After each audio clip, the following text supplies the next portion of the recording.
এইয়া মেকানি লতি নিজেতো খাই পেট ভৰাই থাকিলে নহ'ব, সিহঁতকতো পেট ভৰাব লাগিব।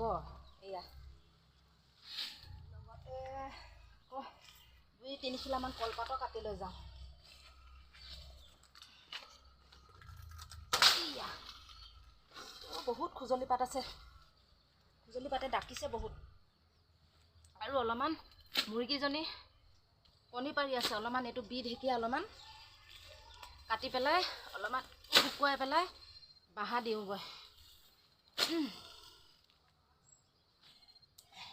এইটো বিহ ঢেকীয়াৰ লগত বাঁহা দিলেকে এইটো চুহুমি নহয় বুলি কয় আকৌ, সেইটো কাৰণে বিহ ঢেকীয়া অলপমান কাটি লৈ যাওঁ।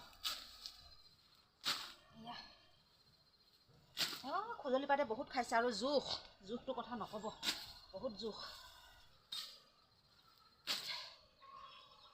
কৃষ্ণ, এয়া চাই থাকক আপোনালোকে। এয়া অলপমান কলপাত কাটিলোঁ, আৰু অলপমান ছাগলীৰ কাৰণে এইটো মেকানি লতি ছাগলীৰ কাৰণে কাটিলোঁ, আৰু মুৰ্গীৰ কাৰণে অলপমান এয়া বিহ ঢেকীয়া বাঁহা দিবলৈ বিহ ঢেকীয়া কাটিলোঁ। আজিলৈ ইমানে, পিছত লগ পাম আপোনালোকক। এয়া